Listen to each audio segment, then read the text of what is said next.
Today, we will be doing a QuickQRPro review and demo walkthrough. QuickQRPro is a new app that helps businesses quickly design 14 different types of branded, unique, and trackable pro quality QR codes in a minute or less. With QuickQRPro, you can create both static and dynamic QR codes. Well-known brands like Amazon are leading the way in using QR codes. Before we get started with the QuickQRPro review, don't forget to subscribe to our YouTube channel and hit the notification bell, so you are notified when we upload new videos. Right, let's get started with the QuickQRPro review and demo walkthrough.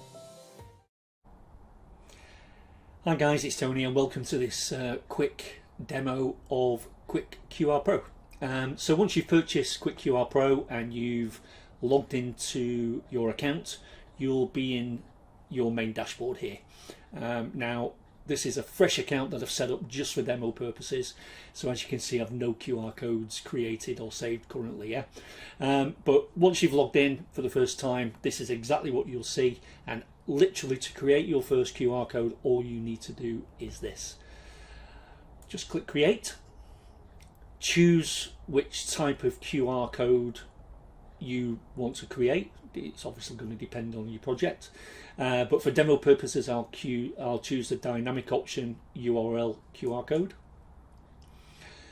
I'll use Google as my destination URL just for demo purposes, but this could be any URL that you choose from. It can go to your website, it can go to an offer, it can go wherever you want. The destination URL can be anything you choose. And if you decide later on you want to change that, because it's a dynamic QR code, you can also do that, yeah? So once you've entered your destination URL, just click next.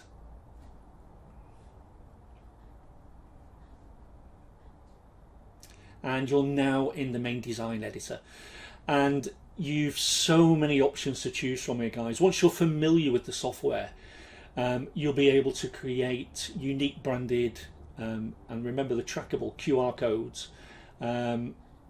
in a minute or less, basically. But obviously that's once you familiarize yourself with the software and the process. Once the design process is what I'm talking about, basically.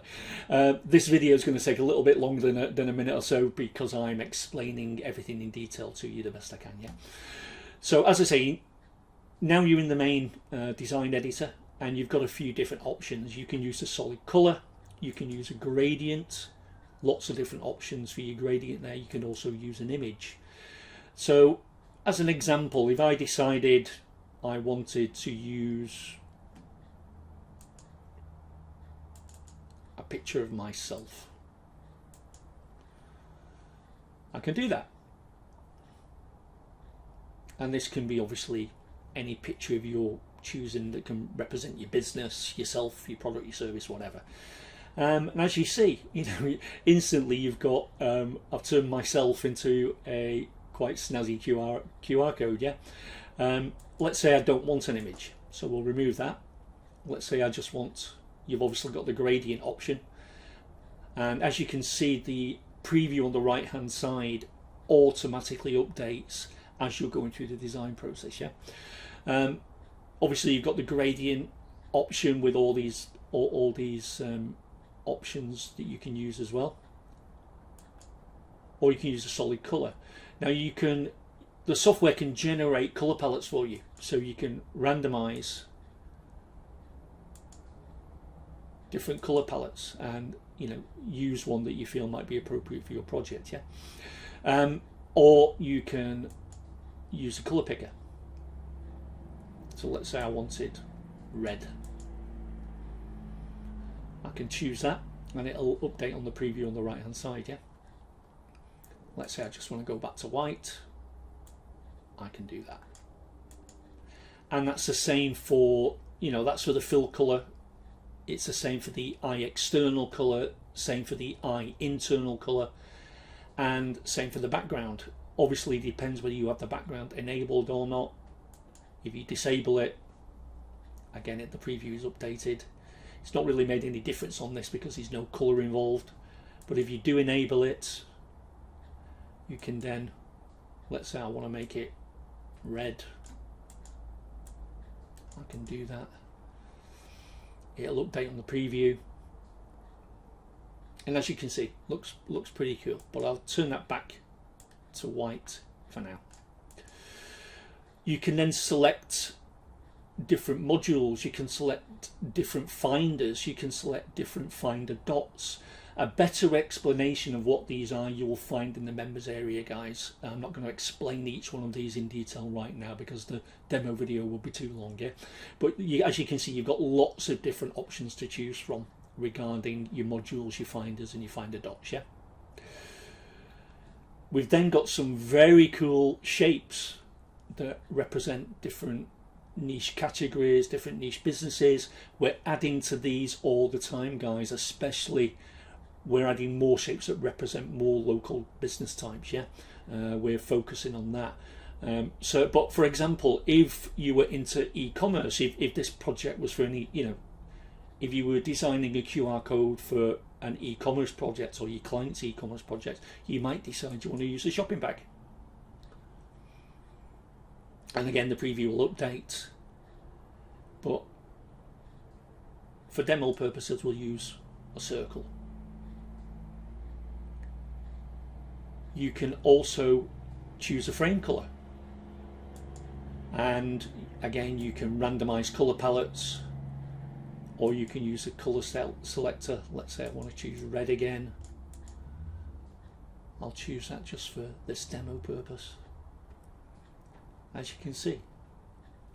Now you can also choose a preset logo. Got quite a few to choose from here, especially for social media. But let's say I want to choose YouTube. Alternatively, you can choose upload your own logo that represents your business, your brand, your product, your service, whatever. Just browse, find the file on your local PC and upload your own logo. But I'll stick with the preset for demo purposes, yeah.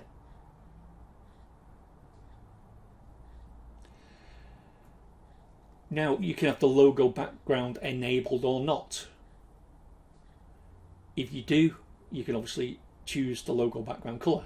If you don't, then it'll stay as is, yeah. Oh, sorry, it'll remove any background altogether. You can choose a background shape. We've currently got circle selected, but we can quite easily change that to a square.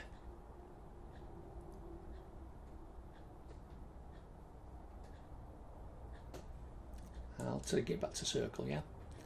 And as we've just said, you can choose the background color as well. You can choose the background size. You can choose the logo size. If you choose the upload your own logo option and your logo is too big, the software will prompt you. It will tell you that the logo's too big. And the reason it's telling you that is because it will affect the functionality, the actual QR code working correctly. Once you add it to a website, add it to some print ready materials, whatever the case may be. So that prompt is there so that you can then use a logo sizer and reduce the logo size if necessary, yeah. But I say you'll see that quite clear prompt saying your logo is too big, you need to reduce the size, else it'll affect functionality. The software will automatically prompt you to do that if that's the case. As it's not doing that in this instance, I know that the logo is the correct size. It's not going to affect the functionality of the QR code, yeah. And you can adjust the horizontal position, the vertical position, the rotation. We've also got some very cool stickers that we're adding to as well. There'll be more available over time, but I'll choose the Scan Me or the Scan Me one for this demo purpose. You've got tons of different fonts to choose from. You can choose italic, you can increase the weight to make it more bold if you want to, as I've just done. You can see there's a drop shadow here. You can have that enabled or not.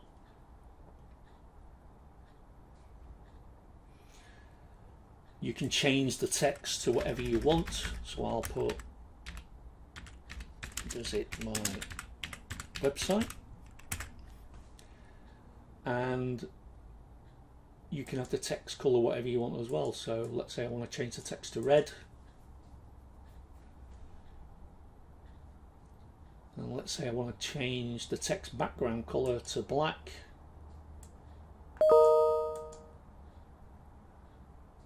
As you see, the preview is updating, yeah. And I think that looks pretty cool already, but you can adjust the text size if necessary, yeah. Once you've completed and gone through that design process, and I think it's fair to say, you know, we've left no stone unturned here. We're just touching the tip of the iceberg on the design possibilities, because there's so much functionality in QuickQRPro, yeah. But once you've gone through that design process and you're happy, click next. And you would then just give your QR code a name. I'll just put Tony Demo. And you would just download your QR code in SVG or PNG format. And that is it, guys. You can then go and use that QR code wherever you want. Click close. And now you will see you've got a QR code saved in your dashboard.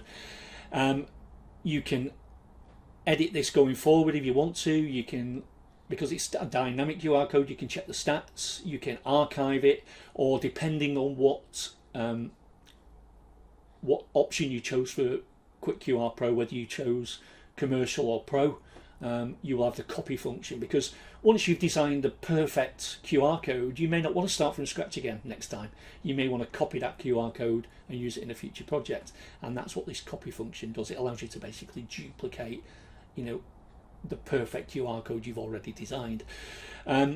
Now, if you archive any of your QR codes, guys, and later on you think, oh God, I wish I had an archive that, I want to get it back for a particular project, we've got you covered. All you need to do is go to your archived, and you will click restore, and that will restore the QR codes that you choose back to your main dashboard. Okay, guys.